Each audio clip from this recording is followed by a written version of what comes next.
Aku mulai ya semuanya ya.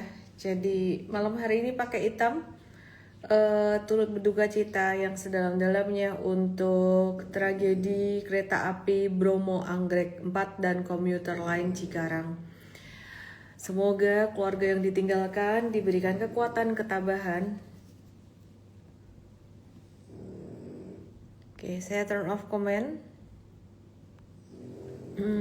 Let's start. Kita mulai dari IHSG dulu. Kita mau bahas tentang MBG malam hari ini. Kita mau bahas tentang defisit ya, defisit APBN yang berpotensi berkurang karena MBG-nya dikurangin juga. Dan terima kasih sekali lagi terima kasih banget buat pemerintah, buat Pak Prabowo, buat Bapak Menteri Keuangan Pak Purbaya yang sudah mulai merevisi struktur APBN, karena sebenarnya itu adalah hal utamanya yang sebenarnya kita nanti dan itu juga yang bisa menyelamatkan APBN kita dari defisit dan membuat investor asing kembali masuk ke Indonesia atau bertahan di Indonesia. Thank you so much. Kita start dari IHSG dulu. IHSG-nya hari ini turun 0,48% ya. Dengan yang menyebabkan turun ini didorong oleh saham di SSA, turun 4,34%. Kemudian BIAN ini turun 2,13%. Di SSA nggak usah ditanya lagi, dia potensi keluar dari MSCI ya, masuk ke HSC. Kemudian saham yang terkonsentrasi pemilikannya tinggi ya. Terus kemudian brand juga masuk ya, dan ini juga masih downtrend seperti ini. Terus kemudian hari ini turun juga karena salah satunya saham AMMN yang turun 5,09%. Dan secara pergerakan market hari ini cenderung sideways, dan aku mau ngasih tahu satu hal yang sangat penting sekali teman-teman semuanya, bahwa market value itu belakangan sepi terus, cenderung kecil terus gitu. Dan hari ini market value cuma 17,5 T. Di pasar reguler 14,1 T. Ini masa penantian, berarti investor gede tuh wait and see. Normally di angka 20 T, tapi 20-nya ini udah jarang banget. Kalau saya nggak salah ingat terakhir 20-an T itu setelah pengumuman FTSE yang tidak jadi menurunkan Indonesia ke frontier market. Di sini saya mau ngasih satu highlight penting yang nanti saya akan ulang lagi, bahwa resiko di Indonesian market, resiko di pasar saham Indonesia masih cukup tinggi. Penyebabnya apa saja nanti saya akan bahas. Jadi aku mau review dulu di pasar reguler hari ini. Ada Bank Mandiri, ada transaksi 1 triliun rupiah. Bank Mandiri mau bagi dividen besar. Terus kemudian ada BCA 1 triliun rupiah transaksi. Ada BRI 709 miliar. Dan di pasar negosiasi ada BSDE 1,5 triliun, RLCO 385 miliar, dan BCA 315 miliar. Selama 3 hari berturut-turut asing net sell, dan hari ini asing masih net sell di saham-saham big banks kita ya. Ada saham BMRI 350 miliar, BCA 170 miliar. Ini sudah mengecil sekali dibandingkan dengan net sell 2 hari yang lalu pas rupiah lagi melemah banget ya. Jadi dibandingkan dengan net sell 2 hari yang lalu pas rupiah melemah banget, itu net sell-nya di BBCA lumayan besar gitu. Terus kemudian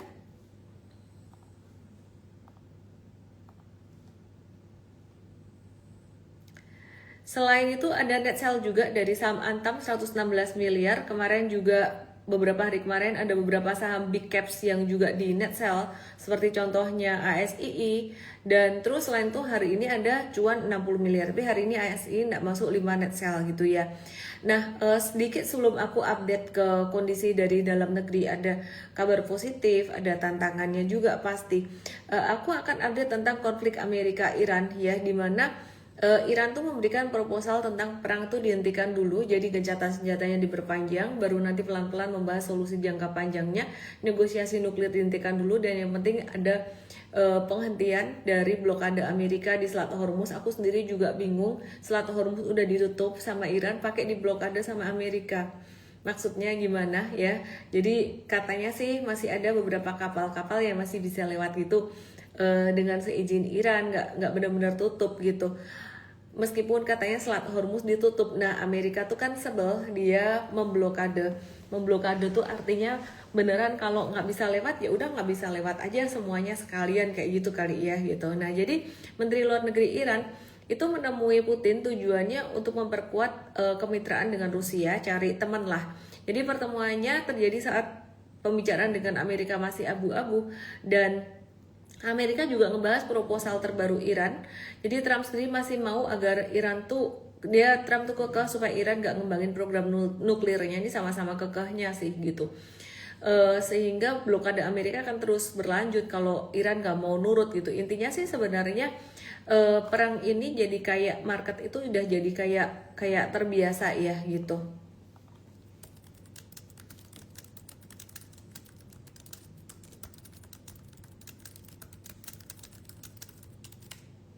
Oke, ya jadi udah kayak terbiasa.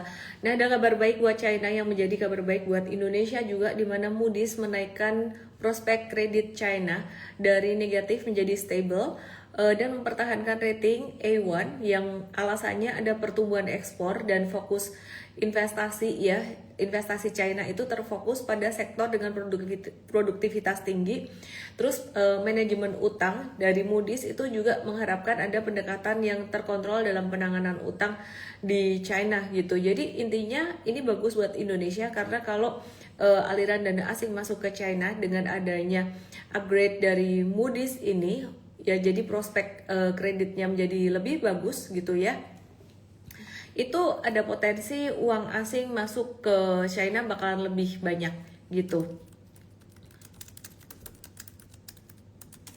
Ya, dan itu efeknya ke Indonesia apa? Kalau ekonomi di China bisa bergerak dengan lebih baik, pastinya demand komoditas Indonesia, salah satunya nikel, batu bara, ke China itu juga akan meningkat. Tapi meskipun tidak ada upgrade ya dari Moody's pun, sebenarnya China ini juga udah banyak mengimpor komoditas dari Indonesia, yaitu komoditas nikel dan juga komoditas batu bara. Itu udah banyak banget. Jadi dengan adanya upgrade ya, prospek dari Moody's ini menjadi lebih bagus lagi gitu. Nah, jadi outlooknya kalau China sendiri justru malah menjadi lebih baik gitu. Nah, terus kalau Indonesia sampai saat ini outlooknya justru malah diturunkan dari stable menuju negatif. Dan kalau dari S&P kita masih menunggu apakah S&P ini masih mempertahankan peringkat utang Indonesia atau justru malah downgrade. Kalau di downgrade nanti semakin banyak asing yang keluar, itu adalah resiko yang cukup besar buat Indonesia. Dan saya percaya ini menjadi salah satu alasan juga kenapa investor masih wait and see di pasar saham Indonesia. Belasan triliun doang transaksinya, nggak sampai yang 20 triliun. Jadi setiap hari transaksinya sepi. Selain tantangan dari masih wait and see terkait dengan MSCI yang belum memberikan pengumuman, ini bukan terkait dengan rebalancing sebenarnya, tapi terkait dengan pengumuman tentang Indonesia ini gimana setelah masa pengawasan ya. Jadi apakah akan ada downweighting, penurunan bobot untuk saham-saham di Indonesia, atau mungkin penurunan kasta ke level frontier, di mana masih ada kemungkinan untuk diturunkan ke market frontier, tapi kemungkinannya sudah sangat kecil sekali, beda dengan dulu sebelum dirapi-rapiin. Nah, ini sebenarnya masa yang cukup mendebarkan buat teman-teman yang ada di pasar saham, terutama investor besar. Ini menunjukkan transaksi mereka itu menunjukkan yang cuma belasan T itu menunjukkan ada yang sedang dinanti. Yang dinanti paling utama yaitu dari MSCI itu sendiri yang pertama, kemudian dari S&P apakah akan downgrade rating Indonesia atau tidak. Itu nightmare kalau sampai di downgrade. Dan yang diperhatikan oleh S&P itu apa sih sebenarnya terkait dengan kondisi fiskal Indonesia, terkait dengan defisit APBN Indonesia yang potensi melebar. Dan kondisi ini yang membuat kekhawatiran potensi defisit APBN yang melebar ini yang membuat investor asing itu keluar dari pasar obligasi Indonesia, bonds Indonesia, Ya, jadi mungkin di Maret April sendiri kemarin tuh udah ada 30T bahkan mungkin lebih gitu. Jadi itu yang membuat rupiah kita melemah ketika asing keluar dari Indonesia, dari bonds Indonesia, mereka convert ke mata uangnya masing-masing, melepas rupiah, pastinya itu membuat rupiah jadi melemah. Dan itu udah ditahan banget sama BI dari tanggal 31 Maret sampai 17 April. Dolar Amerika itu sebenarnya melemah, tapi rupiah juga tetap melemah, baik terhadap dolar Amerika maupun mata uang negara lain. Ini menunjukkan sebenarnya investor asing tuh outflow-nya sangat luar biasa sekali. Dan kalau sampai, jadi ini kayak bola salju yang muter terus.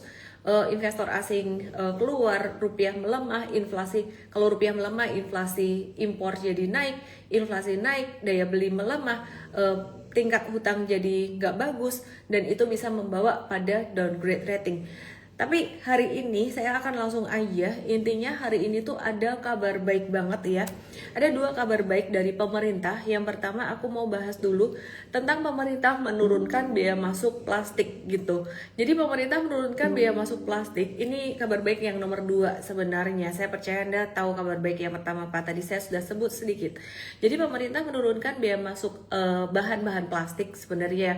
Seperti contohnya biaya impor LPG untuk industri petrokimia itu turun dari 5% diturunin jadi 0%. Pak Erlangga tadi memberikan pengumuman bersamaan dengan bea masuk polipropilen, polietilen benar, terus LLDPE dan HDPE yang juga menjadi 0%. Dan ini sangat bagus sekali untuk industri plastik, dan tidak hanya industri plastik tapi seluruh industri di Indonesia, termasuk juga industri consumer goods yang banyak memakai plastik. Ini efektif mulai Mei 2026, jadi nanti baru berasa, mungkin datanya perbaikannya baru berasa di bulan Mei nanti 2026.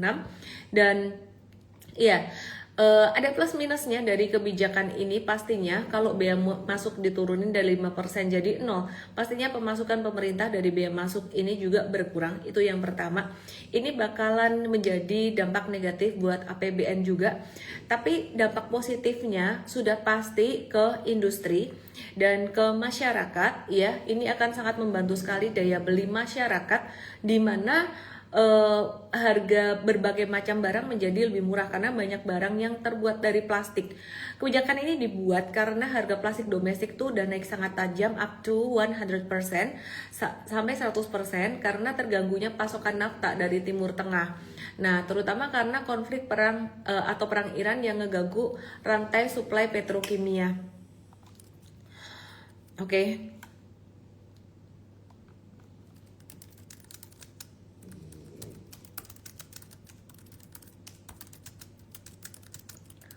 Oke, lagi minta data dikit.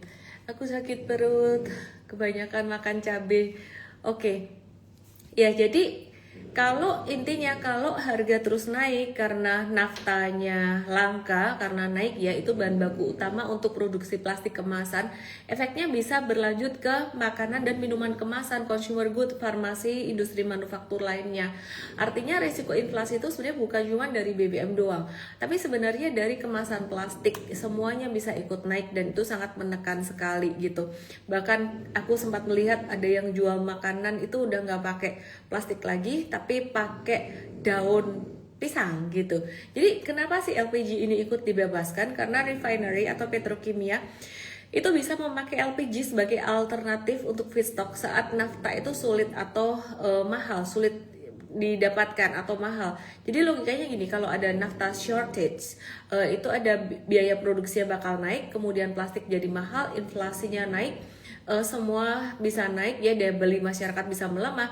Nah, maka pemerintah memilih untuk LPG itu biaya masuknya 0, biaya produksi bisa turun, harga plastik bisa ditekan turun, dan inflasi itu bisa terjaga gitu. Dan ini sebuah langkah defensif yang bagus supaya lonjakan harga minyak itu tidak menjalar ke inflasi domestik.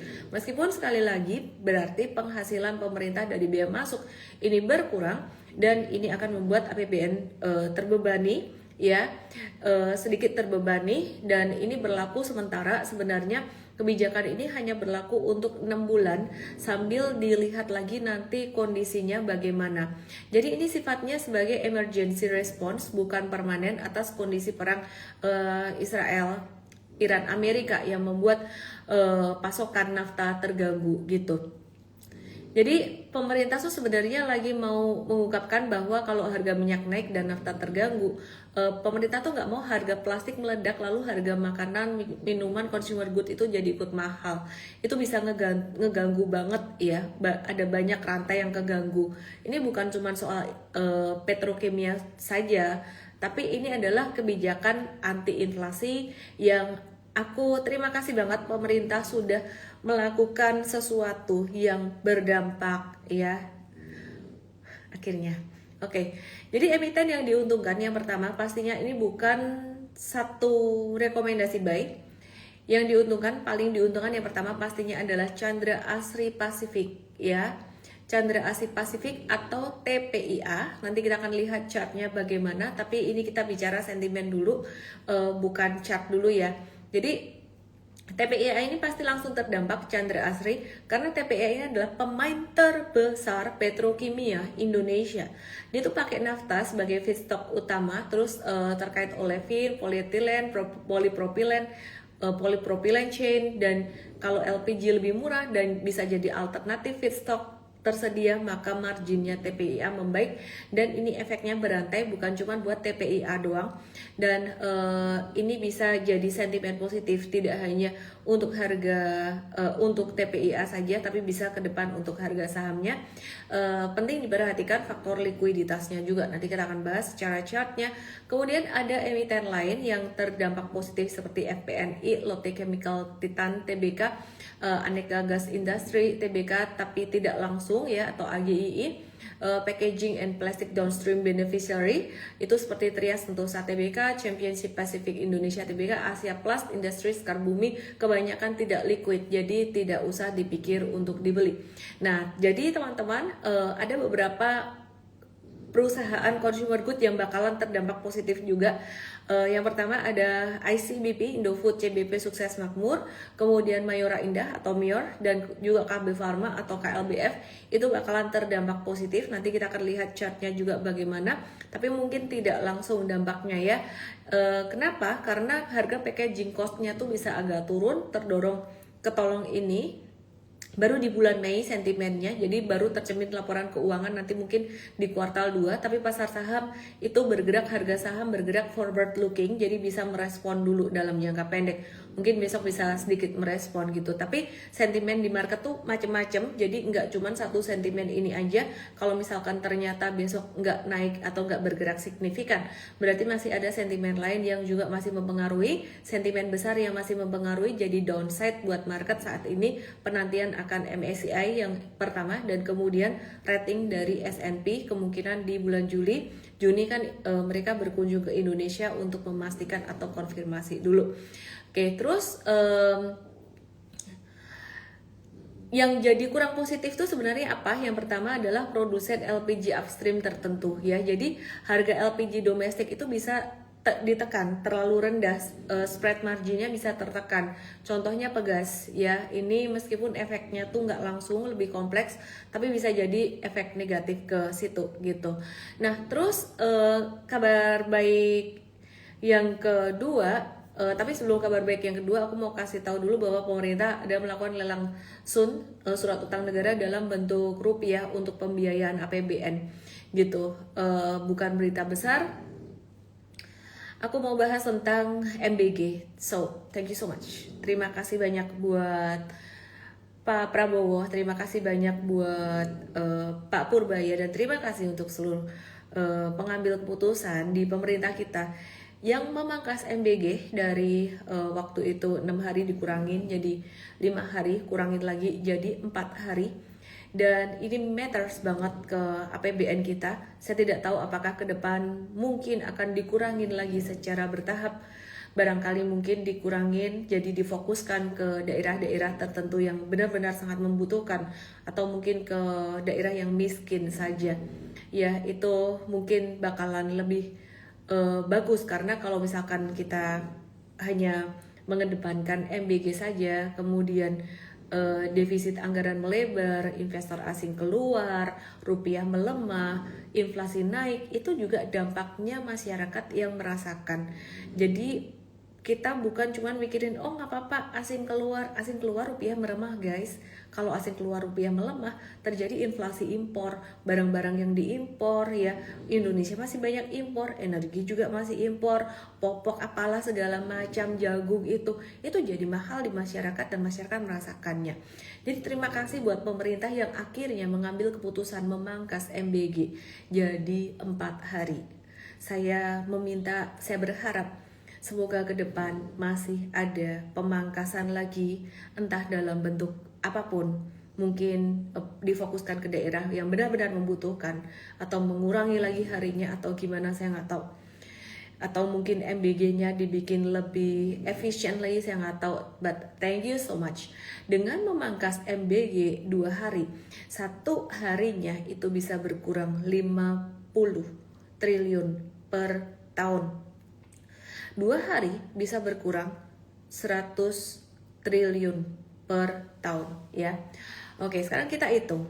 Ini belum menghitung terkait dengan biaya masuk LPG yang jadi 0, belum menghitung pendapatan pemerintah yang berkurang dari situ.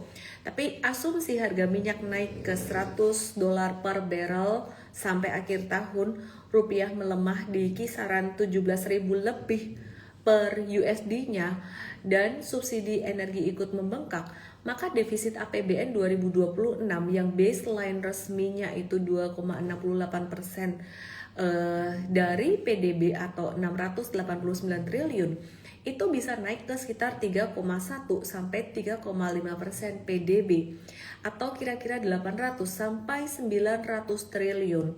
Meskipun pemerintah berharap cuman di angka 2,9% saja. Tapi kenyataannya sebenarnya hitung-hitungannya bisa sampai jebol di atas 3%. Siapa sih yang bikin batas 3% ini? Ya, batas 3% kan dibuat supaya aman ya. Mau dijebol juga nggak apa-apa sih sebenarnya. Mau diedit angka 3%-nya juga nggak apa-apa. Tapi nanti asing akan merespon keluar dari Indonesia. Dan impact-nya bisa berantai itu tadi sampai ke daya beli masyarakat. Oke, terus kemudian jika MBG dipangkas dari 6 hari jadi 4 hari, hematnya sekitar 90 sampai 100 triliun per tahun. Tapi ini baru mulai dari saat ini ya, berarti Januari sampai April kemarin kan belum ya gitu. Kalau benar-benar setahun itu bisa menghemat 90 sampai 100 triliun. Asumsi biaya operasional 1 triliun kurang lebih per hari, maka defisitnya bisa turun, kalau hemat 100 triliun bisa turun jadi 2,8 sampai 3% PDB. Dari kemungkinan jebol jadi 3,1 sampai 3,5% dari PDB atau sekitar 700 sampai 800 triliun saja. Sehingga peluang menahan defisit tetap di sekitar batas aman 3% itu menjadi jauh lebih besar, sehingga peluang downgrade rating dari S&P dan lembaga pemeringkat lain itu menjadi berkurang ya, dan potensi asing keluar dari Indonesia menjadi berkurang. Dan kalau kalian nanya kapan saham Big Banks bakalan naik, nunggu sentimen ini guys. Kalau MBG-nya dikurangin lagi, asing akan semakin melihat struktur APBN Indonesia semakin sehat. Mereka akan stay di sini. Kenapa? Karena di beberapa live yang saya sudah bahas dan di 2 reels yang aku bahas mengenai rupiah dan mengenai saham BCA, penyebabnya tuh mereka keluar karena kekhawatiran akan defisit APBN atau fiskal. Meskipun ada beberapa pihak yang bilang tanya aja BI itu yang kerja paling susah saat ini, yang ngejaga kerja paling keras, ngejaga rupiah supaya bertahan, jaga terus biar gak jebol. Bayangin 31 Maret sampai 17 April dolar Amerika melemah terhadap mata uang lain, kok kita bisa-bisanya melemah terhadap USD, harusnya kan menguat gitu loh. Itu kalau nggak ditahan BI udah jebol kemana-mana gitu. Jadi sekarang harus kerjasama, nggak cuma moneter saja tapi fiskal. Dan saya sangat appreciate, sangat terima kasih sekali kepada pemerintah, kepada Pak Purbaya, dan kita masih menantikan. Mungkin ya Pak Purbaya juga ada bilang bahwa bulan April ini masuk ke mode survival. Terima kasih sekali Pak Purbaya atas awareness-nya yang kita sangat apresiasi.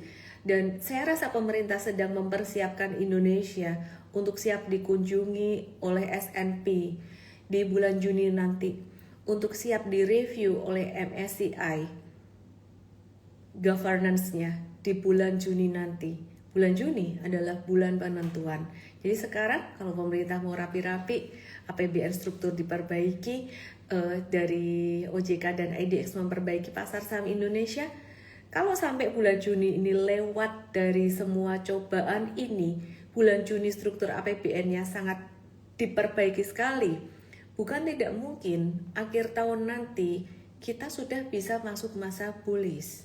Tapi sekali lagi semuanya ini tergantung pada kondisi makro.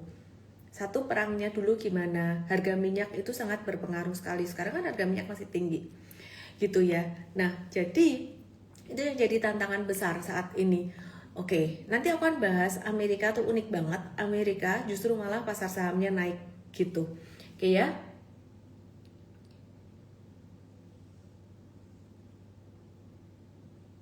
Oke.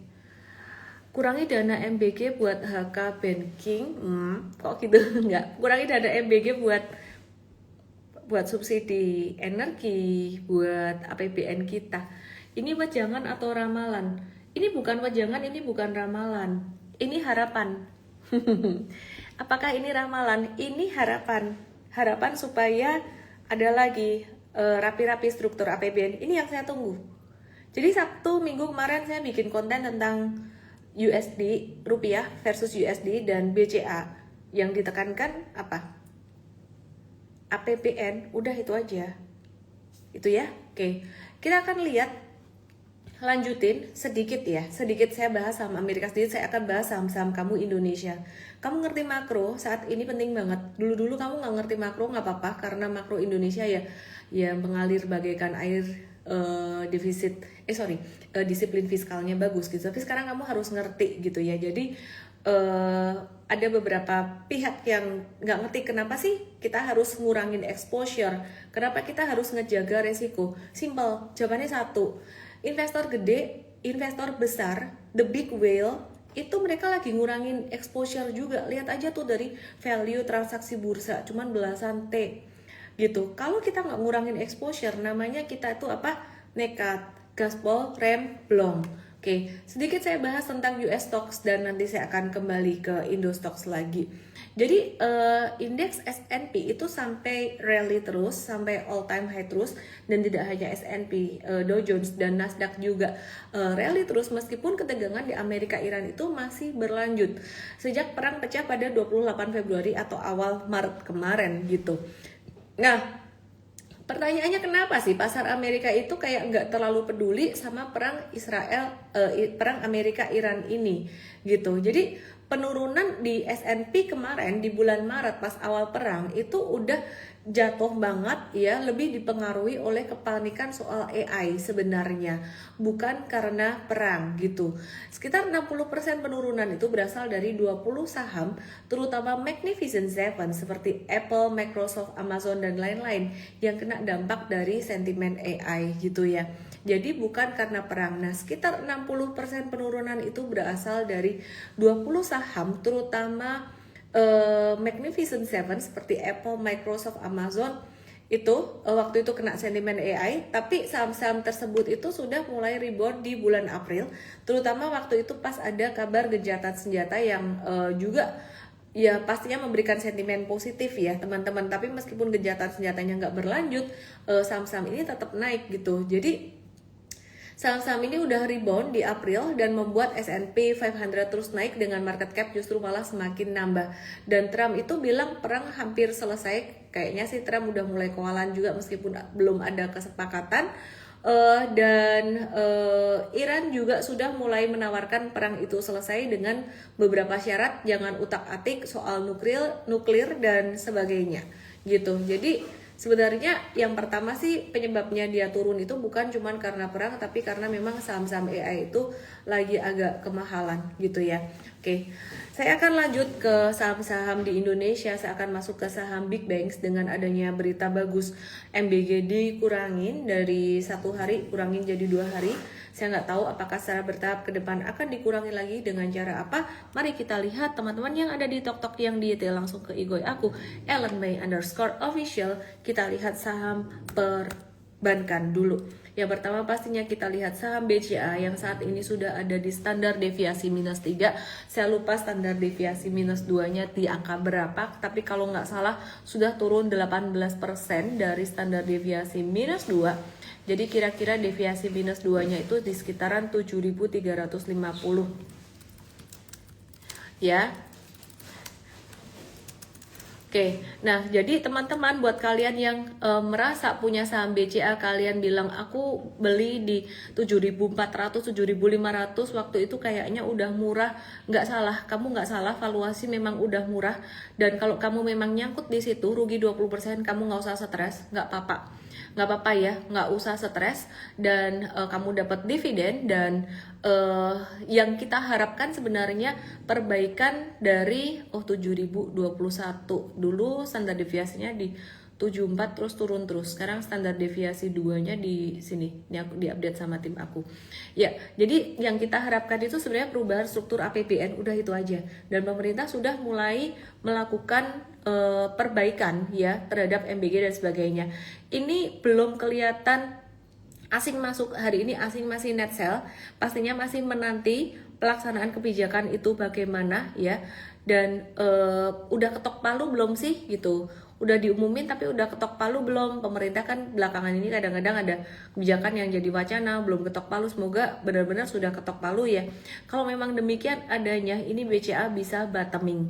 Perhatikan teman-teman, saya selalu menyebut jika itu artinya apa? Jika benar-benar tuh MBG dikurangin ya dan struktur APBN diperbaiki, bukan tidak mungkin nanti melewati bulan Juni ya, hopefully bisa sebelumnya, tapi kayaknya bakalan setelah Juni karena ini benar-benar wait and see banget.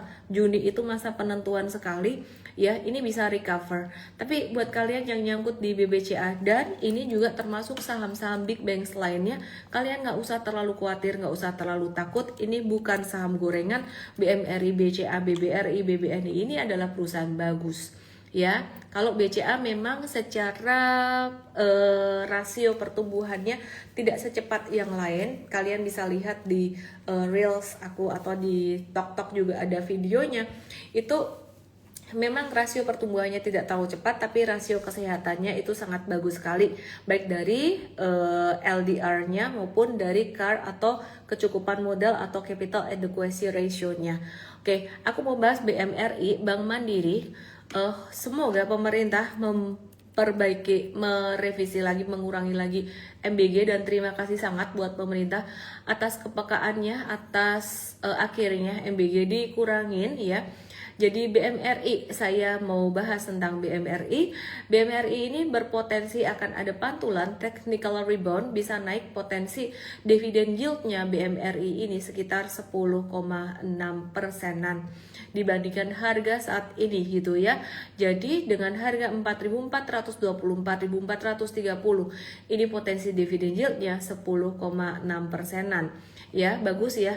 Jadi kalian kalau mau buy untuk long term investment ini masih menarik. Dan sekali lagi, kalau mau buy untuk dividend investing, jangan nunggu sudah naik, sekarang masih di bottom, mumpung sekarang masih di bottom. Tapi ini bukan ajakan beli untuk all in. Ingat, di market masih ada resiko besar. Resiko besarnya yaitu apa? Rating downgrade dari S&P, galak banget S&P itu, galak. Kalau dia downgrade, yang lain ngikut. Kemudian ada potensi downgrade dari MSCI. Saya berharap dari pemerintah bisa gercep menata ini. Oke, terus kemudian Jadi BMRI ini pas lagi di bottom banget. Kalau kalian mau buy on weakness atau mau long term investing, kalian berharap dapat dividen 10%, kalian mesti siap juga nanti kalau setelah ada pembagian dividen, dia bakalan bisa turun sekitar 10%-an juga dari harga terakhir Kamdet. Misalnya harga Kamdet di 4.800 juga bisa turun 10%. Artinya bisa kembali ke harga hari ini. Kamu harus anticipate itu namanya dividend trap. Jadi bukan setelah beli terus kemudian turun stres dengan dividennya. Oke ya. Terus kemudian aku mau bahas saham Saratoga. Hari ini bahas saham suka-suka aku ya. Apa yang aku mau bahas aku bahas. Biar nggak bahasan sahamnya itu aja. Jadi Saratoga ini dapat dividen dari ADRO ya. Potensi yieldnya 4,7% Saratoga. Jadi Saratoga punya saham ADRO sebanyak 3,82% atau 1,18 miliar lembar hingga Desember 2025. Maka Saratoga potensi cuan dari dividen ADRO itu senilai 138,06 miliar. Nilainya setara dengan 1,9% laba Saratoga. Nggak terlalu besar ya. Oke, jadi ini Saratoga hari ini tadi juga volume transaksi lumayan. Ini path-nya Saratoga bentuknya bakalan kira-kira kayak gini. Oke, terus kemudian Antam merilis laporan keuangan kuartal 1 2026. Tadi sempat breakout tapi gagal breakout, M-Trade nggak masuk ya. Jadi ngetes dulu tadi ngelihat sikon. Sentimen nikel itu sebenarnya menarik sekali. Antam tuh bukan cuma emas tapi juga ada nikelnya. Kemarin saya sudah bahas sentimen positif nikel banyak. Pendapatannya Antam naik 12,1%. Kemudian laba bersihnya Antam itu naik sekitaran 60,1% secara tahunan. Antam ini kalau menurut aku sebenarnya secara fundamental masih cakep banget, beautiful. Jadi harga emas sendiri juga sampai akhir tahun kemarin itu juga masih menguat gitu ya. Bahkan di tahun ini harga emas tuh melandai tapi bukan yang turun yang sampai gimana, tapi diimbangi harga nikelnya tuh naik gitu. Nah, jadi kesimpulannya Antam itu kalau ada retracement, ada koreksi, kita sangat tunggu. Daripada breakout play di kondisi masa seperti ini, saya lebih menantikan Antam ada retracement. Kalau ada retracement ke 3.700 atau 3.770, seandainya mau trading tetap harus dijaga exposure atau porsi tradingnya. Hati-hati jangan sampai ke blinger cuan dari satu atau dua saham sehingga melupakan resiko besar di Indonesia. Resiko MSCI masih dalam masa penantian pengumuman MSCI, kita lagi pengawasan banget, dan kemudian juga resiko downweight gitu ya. Resiko penurunan rating, oke ya, dari S&P. Oke, terus aku mau ke Indi. Ini deh, aku udah bilang hari ini aku mau bahas saham suka-suka aku supaya aku nggak bosan juga setiap hari live bahas pertanyaan yang rajin nanya orangnya itu aja, pertanyaannya juga itu aja gitu kan. Jadi Indika Energy ini ada emasnya juga. Jadi dia sudah mulai diversifikasi ke emas. Indi ini dia menjual saham treasury sebanyak 7,5 juta saham atau setara 0,14%. Ini saham yang dulu pernah dia buyback gitu kan ya. Memang karena peraturan gitu ya. Tapi angkanya tidak terlalu besar ya, 7,5 juta dari berapa miliar saham yang beredar. Jadi ini semestinya tidak menimbulkan gejolak harga saham yang sampai gimana gitu. Oke, terus sedikit untuk US stock yang saya mau bahas, dan ini berdampak ke Indo stock dan berdampak ke aliran uang dari Amerika. Dampaknya gimana? Kayak gini. Jadi this week itu ada release earnings Magnificent Seven, Google, Amazon, Microsoft dan Meta. Terus kemudian ada Apple 1, 2, 3, 4, 5, ada 5. Nah, kalau kinerjanya dianggap turun ya, kinerjanya turun, investor besar keluar dari Magnificent Seven ini, mereka ada kemungkinan bisa jadi pindah ke instrumen lain, misalnya ke US Treasury atau obligasi Amerika, atau pindah ke instrumen lain. Nah, kalau mereka pindahnya keluar Amerika, ini bisa melemahkan dolar Amerika. Kalau melemahkan dolar Amerika, impactnya ke Indonesia ya berarti ini menguatkan sedikit, menolong rupiah kita gitu. Nah, jadi ini sedikit tentang US stocks teman-teman semuanya di M-Trade ID, di M-Trade US Academy sudah dibahas hari Minggu kemarin. Google ini sudah mau earnings pada tanggal 29 April. Hati-hati ketika mau earnings, kita biasanya caw dulu atau nggak ada posisi dulu ya. Jadi ini diperkirakan EPS-nya turun 6%-an dan revenue juga diperkirakan turun. Jadi kita aware dulu karena gonjangannya bisa luar biasa dan bisa berdampak ke keseluruhan market.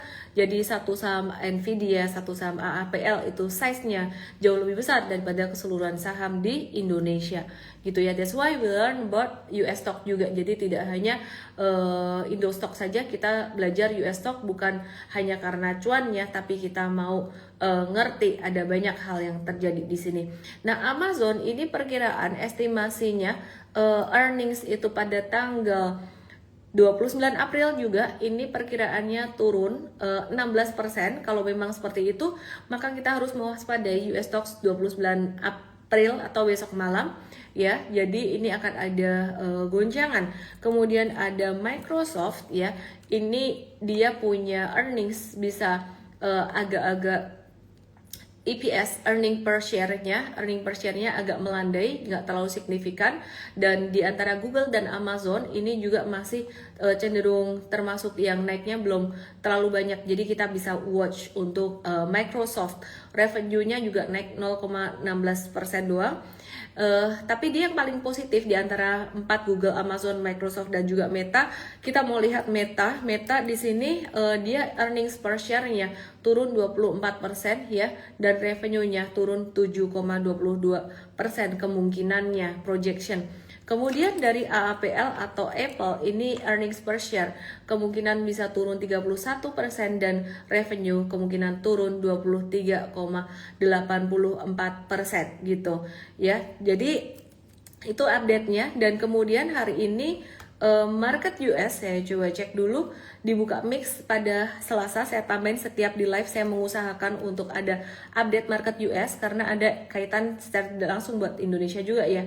Dow Jones naik sekitar 0,3% dan kemudian S&P yang di tok-tok yang di YT bisa lihat di sini, S&P ini turun 0,38% normal, udah ketinggian menurut aku, jadi perlu agak hati-hati apalagi besok ada banyak earnings dari Magnificent Seven kecuali Apple pada tanggal 30 gitu ya. Jadi kita mesti lebih wait and see di sini. Nah, terus aku mau bahas saham Indonesia, balik lagi ke saham Indonesia. Aku akan cek Q&A kalian. Akhirnya masuk ke Q&A. Nah, sudah kuduga yang nanya banyak ini siapa nih? Fasi Mulberry. Yeay, akhirnya ada penanya yang lain. Hermawan Miming, Antam DSNG, MBMA, Elsa Bumi Raja.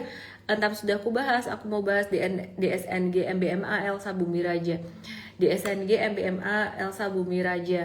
Teman-teman yang di tok-tok yang di YT langsung ke igoi saya, @ellenmay_official. @ellenmay_official ada chartnya di sini. Hari ini DSNG-nya turun, volumenya lumayan besar. Jadi yang jangka pendek kita, kecepit tanganku. Aduh, kecepit pegangan kursi. Ya, turunin dulu. Ya, di SNG kita ada profit taking untuk jangka pendek. Guys, aku cuman sambil nunggu ini aku loading ya. Aku cuman mau kasih tahu trading saham saat ini tujuan besarnya lebih ke belajar. Jangan terburu-buru ya guys ya. Di SNG saat ini sekitar 4-10%-an ya. Profit 4-10%-an. Tadi kita amanin cuan di HRTA dan SRTG. Kalau kalian tanya kenapa ini cuannya cepat-cepat dibungkus, kita mengantisipasi saat ini ya ada potensi gejolak, kita mengantisipasi SMR ABSDE cut loss, ENRG profit taking, Raja juga profit taking, terus kemudian Ratu juga kemarin kena cut loss sama Bumi, dan BTN kita profit taking, lumayan profit takingnya BTN, Antam dan Raja kita juga profit taking, MBMA ini jangka menengah profit taking, jangka pendek beberapa hari yang lalu sempat stop loss gitu. Nah, jadi untuk DSNG sendiri hari ini tadi profit taking 4-10% jangka pendek. Jangka menengahnya kita masih hold dari tanggal 25 Maret ya. Kalau kalian perhatikan ini masih cuan sekitaran 20%. Tapi kalau turun dari 1.700 kemudian besarnya kita akan chop. Dan ini tadi ada pertanyaan dari Hermawan Miming. Antam di SNG, MBMA, Elsa Bumi Raja, aku ke MBMA. MBMA terdampak positif dari nikel, tapi kemarin kita sempat caw dulu karena ada tanda-tanda breakdown pada tanggal 22 April. Jadi kita mengamankan cuan untuk jangka menengah, dan kita juga jangka pendeknya waktu itu ada sempat buy breakout pada 8 April, kita ada cut loss di sini ya. Nah, jadi teman-teman, hari ini kita tes buy lagi MBMA-nya. Kenapa? Karena kita lihat pada tanggal 24 kemarin, 24 April kemarin itu sempat breakout, tapi sore hari ditutup naik dan malah tertahan. Jadi nggak jadi breakout dia gagal. Ngomong breakdown kalau breakout. 24 April yang di tok-tok yang di YT, kamu akan bingung kalau nggak lihat chart. Kamu lihat chart di sini. 24 April ini breakdown ya, dia breakdown, tapi ekornya naik, jadinya dia gagal breakdown, nggak jadi breakdown. Dan ini ada support kuat dari sekitar bulan September 2025, Desember 2025, dan juga dari April 2026 ya. Ini dia masih bakalan sideways, jadi bakalan kayak gini. Jadi jangan harap terlalu banyak untuk dia bisa langsung uptrend. Kemudian kita akan lihat saham Elsa yang menurut saya agak telat menguatnya, tapi lebih baik daripada tidak sama sekali. Yang lucu, Elsa ini kita review pada tanggal 6 Maret, kita mengantisipasi harga minyak melonjak, dan betul harga minyak melonjak pada tanggal 9 Maret, tapi malah turun anjlok harga saham Elsa yang terkait dengan minyak ini, padahal semestinya dia naik, tapi akhirnya 4 hari belakangan ini dari tanggal 23 April dan juga pada tanggal 29 April ini menunjukkan ada satu tren perbaikan. Kita tidak terlalu optimis di Elsa di sini ya, harga minyak sudah mulai agak naik lagi, tapi kita melihat ada potensi bisa kembali ke 920-an. Jadi yang punya harga di 6 Maret kemarin bisa mungkin bisa mengurangi posisi dengan posisi BEP yang di bawah, bisa profit taking, kira-kira seperti itu. Terus kemudian kita mau lihat untuk saham Medco. Tidak semua pertanyaanmu aku jawab karena aku tiba-tiba teringat Medco. Medco-nya masih stagnan, dan kita mau melihat harga minyaknya sudah mulai naik lagi guys. Terus ya di sini ini harga minyak juga sudah mulai menguat lagi, sudah mulai naik lagi. Terus kita mau lihat harga CPO-nya stagnan, jadi wait and see dulu. Newcastle Coal Futures, coalnya naik lumayan signifikan. Kalau kalian tanya sih, kita masih nge-watch saham ini. Summary semuanya bagaimana? Satu, thank you banget buat pemerintah yang udah ngasih penurunan biaya masuk LPG. Meskipun ini menjadi satu tantangan buat pemasukan negara juga. Kemudian yang kedua, ya pasti tantangan buat APBN juga. Yang kedua, terima kasih banyak sudah merevisi spending dari MBG, jadi dikurangin 1 hari, sekarang dikurangin 2 hari. Secara bertahap dikurangin dengan bijaksana, dan mungkin kalau mau dikurangin di daerah-daerah yang tidak memerlukan, fokus ke daerah yang memerlukan mungkin bisa juga. So thank you so much. Itu bisa mengurangi defisit APBN yang perkiraannya kalau diperkirakan dengan oil di atas 100 dan juga USD di atas 16.500, kan asumsi APBN 2026 USD 16.500. Sekarang USD-nya udah 17.200, 17.300-an, itu bisa jebol ke 3,1 sampai ke 3,5% PDB. Jadi dengan dikuranginya MBG 2 hari ini bisa mepet ke sekitar 2,8 sampai ke 3% PDB atau Gross Domestic Product. Jadi defisitnya sekitar 700 sampai 800 triliunan. So that's good. Dan itu menjadi satu sentimen positif buat sektor perbankan besar dan saham-saham big cap seperti contohnya TLKM dan ASII, meskipun belum tentu langsung tercermin ke harga saham. Dan itu jadi sentimen positif buat review dari lembaga pemeringkat ya. Nanti di bulan Juni S&P berkunjung ke Indonesia. Semoga Indonesia tidak di downgrade dan Kalau Indonesia tidak di downgrade, harapannya pasti semuanya juga akan lebih bagus, tidak hanya di pasar saham saja, tapi bisa di ekonomi. Pertanyaan BCA boleh beli atau enggak? Kalau mau nyicil-nyicil buat jangka panjang, yang belum punya silahkan, tapi yang sudah punya banyak wait and see dulu juga nggak apa-apa. Gitu ya. Tak temenin, aku juga beli di standar deviasi -2, jadi buat tadi yang rugi berapa belas persen itu standar deviasi 18-20% ya, kemungkinan aku juga minus di angka segitu. Kok nggak malu sih ngaku rugi? Loh, normalnya aja gimana? Yang namanya value investing itu ada yang namanya value trap. Jadi strategi aku bagi dua. Yang satu strategi trading yang pakai chart, itu nunggu belokan chart. Ada plus minusnya masing-masing. Value investing nunggu pas valuasi murah, standar deviasi -2 tuh udah murah, bisa ke -3 gitu. Itu resikonya value investing. Tapi kalau kamu beli pas belokan di atas, resikonya apa ya? Kamu nggak dapat harga di bottom aja. Kalau misalkan benar-benar ternyata yang value investing dapat di bottom gitu.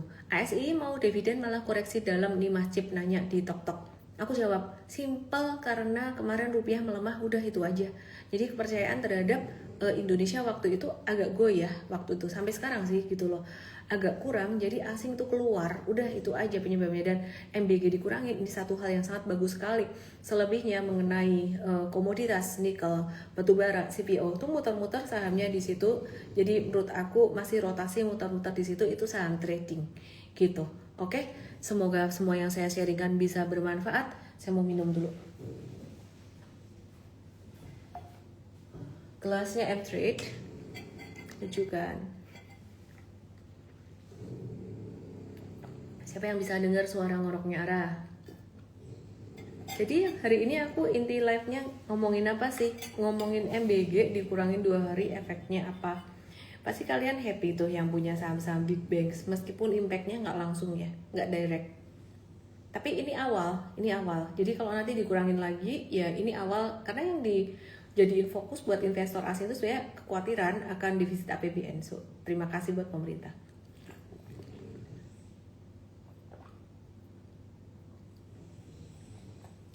Mau join M-Trade? Aku kasih disclaimer dulu, kalau mau join M-Trade kalian harus mau belajar. M-Trade itu bukan dukun, kita tuh ngasih guidance lebih detail pastinya dari live ini, tentang cara-caranya gimana, itu ada di e-course-nya, morning briefing, saham-saham pastinya lebih detail. Kalau di live aku lebih suka ngomong makro sebenarnya, karena makro belakangan ini menjadi tema utama, topik utama. Tapi kalau di morning briefing itu lebih ke saham-saham langsung. Gede gelas sih. Oh, ini nggak tahu tim aku bikin kayak gini sebenarnya nggak gede-gede amat sih, normal sih. Cuman sedotannya aja yang kecil, jadi kelihatan tidak proporsional. Gelasnya dijual kemarin cuma di workshop doang buat lucu-lucuan. Tapi kalau kalian mau, aku kasih tahu tim aku untuk, tim dengerin, dia mau beli gelas nih. Ya katanya mau bahas TPIA. Oh yo lo lali toh. Lupa, rezeki anak soleha yang nunggu sampai akhir. Giveaway termos.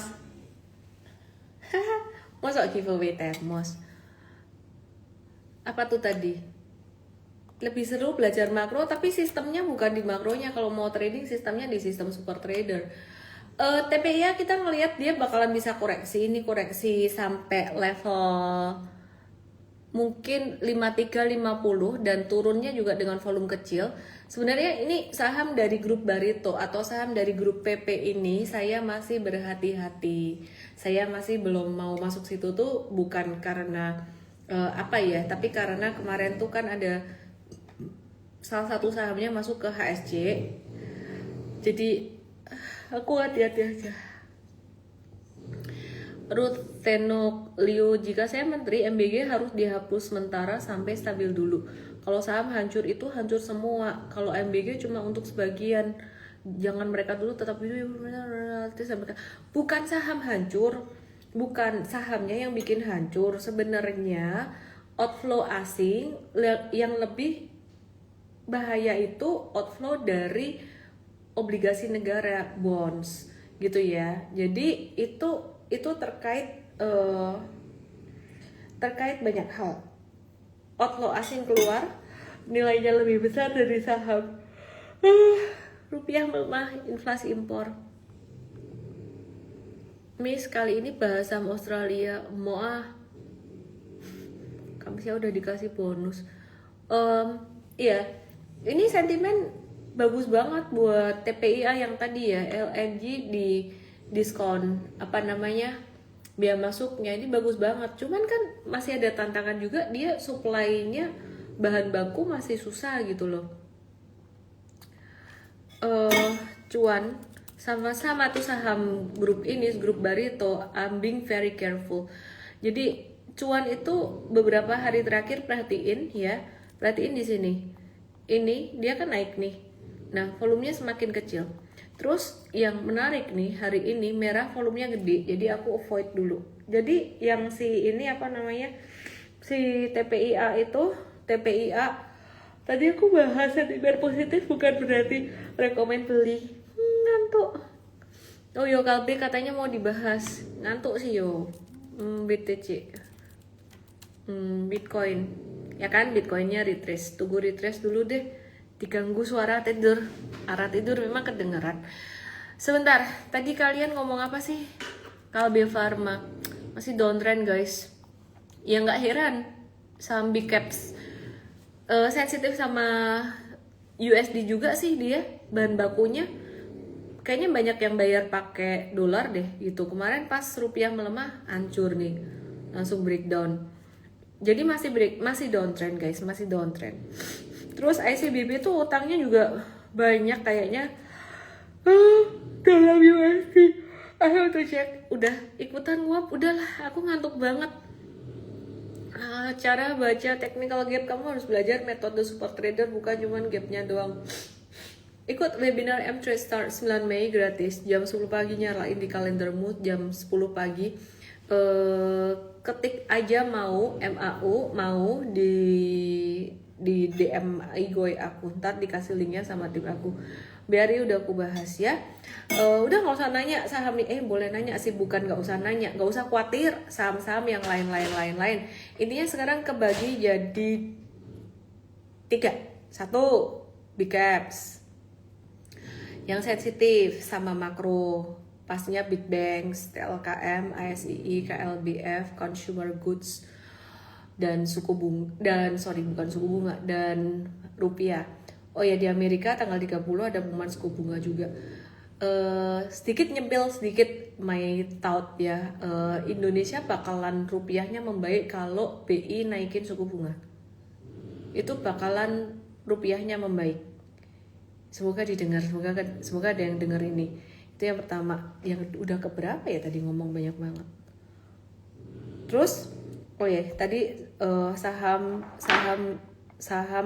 ada beberapa kategori. 1 itu tadi. Kemudian yang kedua, saham sektor komoditas, itu buat trading.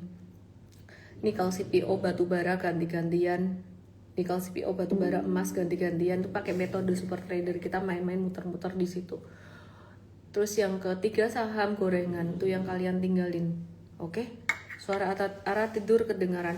Yowes, terima kasih semuanya yang ada di YT, yang ada di TokTok, dan ada di Igoy. Jangan lupa follow Igoynya mtrade.us, mtrade.us, emtrad.us. Karena nggak lama lagi kita akan launch M-Trade US untuk kalian semuanya. M-Trade US resikonya jauh lebih tinggi, jadi siap-siap ya, belajar dulu, jangan pakai uang gede dulu, resikonya jauh lebih tinggi. Ngikut nguap, ngikut sukses, ya.